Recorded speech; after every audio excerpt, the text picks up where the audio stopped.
Assalamualaikum warahmatullahi wabarakatuh. Awal mula penjajah di wilayah Indonesia itu adalah datangnya bangsa asing ke wilayah Nusantara. Bangsa Eropa pertama yang datang ke Indonesia Timur adalah Portugis dan Spanyol, yang mengirim armada untuk membawa misi penyebaran agama, perdagangan, dan memperluas wilayah.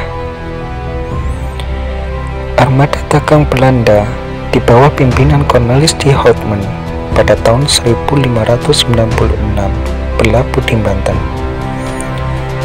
Mulanya mencari barang dagangan atau rempah-rempah, akan tetapi kemudian Belanda bukan sekedar ingin berdagang biasa, melainkan ingin menguasai dan menjajah Nusantara. Dan di kemudian hari mendirikan persekutuan dagang pada tanggal 20 Maret tahun 1602 yang bernama VOC, Verenigde Oost-Indische Compagnie, atau Persekutuan Dagang India Timur, yang dibantu oleh pemerintah Belanda. VOC yang memiliki dukungan kuat dari pemerintah Belanda mulai menguasai dan mengeksploitasi ekonomi di Indonesia sejak tahun 1602 sampai 1799. Selain memiliki kuasa untuk monopoli perdagangan, VOC juga memiliki kekuatan militer untuk menghadapi perlawanan dan persaingan dagang. Penindasan yang dilakukan oleh VOC atau penjajah munculkan perlawanan rakyat, perlawanan untuk menentang kesewenang-wenangan VOC maupun pemerintahan Hindia Belanda.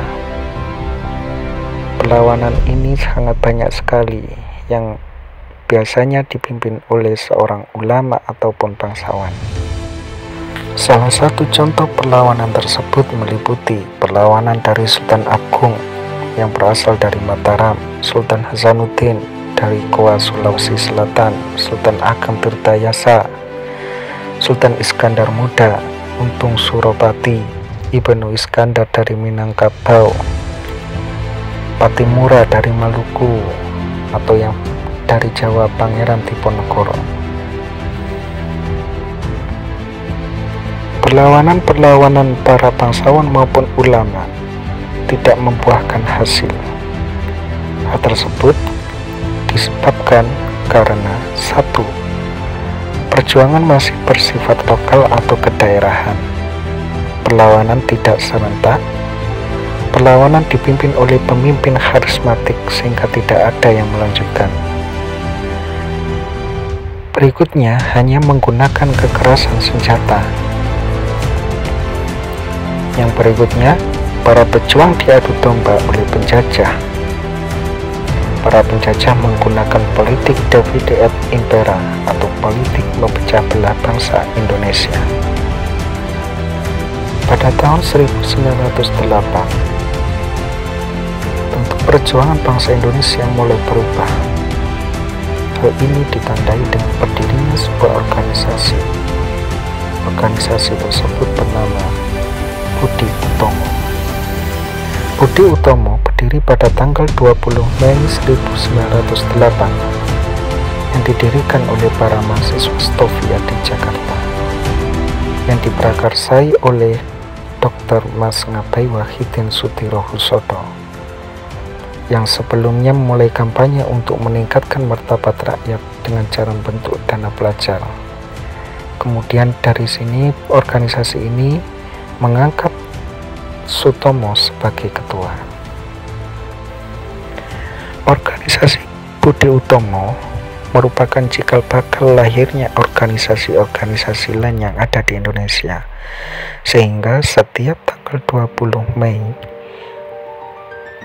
diperingati sebagai Hari Kebangkitan Nasional. Munculnya organisasi-organisasi kepemudaan setelah Budi Utomo menyebabkan rasa persatuan para pemuda mulai tumbuh. mencapai puncaknya pada Kongres Pemuda yang kedua. Pada tahapan yang paling menentukan ini tercetuslah Sumpah Pemuda yang diadakan pada tanggal 27 sampai 28 Oktober 1928. Para pemuda yang tergabung dalam Kongres Sumpah Pemuda II berhasil mencetuskan semangat persatuan dan kesatuan bangsa Indonesia. Sebelum kongres ditutup, diperdengarkan lagu Indonesia Raya karya Wage Rudolf Supratman. Lagu tersebut disambut dengan sangat meriah oleh peserta kongres. Kongres ditutup dengan mengumumkan rumusan hasil kongres oleh para pemuda yang hadir. Rumusan itu diucapkan sebagai Sumpah Setia atau Sumpah Pemuda. Pada tanggal 8 Maret 1942, Belanda menyerah kepada Jepang. Maka berakhirlah masa pemerintahan kolonial Belanda dan dimulainya pemerintahan Jepang. Kedatangan Jepang di Indonesia disambut baik oleh rakyat Indonesia karena berharap dapat melepaskan diri dari penderitaan yang berkepanjangan. Bahkan Jepang, untuk menarik simpati rakyat Indonesia, menyatakan bahwa Jepang adalah saudara tua, pemimpin Asia, pelindung Asia, dan untuk kemakmuran Asia. Namun kenyataannya Jepang juga menjajah dan mengeksploitasi dengan sangat kejam. Masa penjajahnya hanya 3,5 tahun, namun membuat bangsa Indonesia sangat menderita. Pada tanggal 6 dan 9 Agustus 1945, wilayah Hiroshima dan Nagasaki dijatuhi bom atom oleh Amerika Serikat yang menyebabkan negara Jepang luluh lantak. Keadaan seperti ini membuat Jepang menyerah tanpa syarat kepada sekutu pada tanggal 14 Agustus 1945. Menyerahnya Jepang kepada sekutu didengar oleh pemuda di Indonesia lewat radio BBC pada tanggal 15 Agustus 1945. Pada tanggal 16 Agustus 1945, sekelompok pemuda membawa Soekarno-Hatta ke Rengas Dengklok, sehingga terkenal dengan peristiwa Rengas Dengklok. Para pemuda menuntut agar Soekarno-Hatta segera memproklamirkan negara Indonesia merdeka. Akhirnya, pada tanggal 17 Agustus 1945, proklamasi dikumandangkan. Proklamasi. Kami, bangsa Indonesia, dengan ini menyatakan kemerdekaan Indonesia.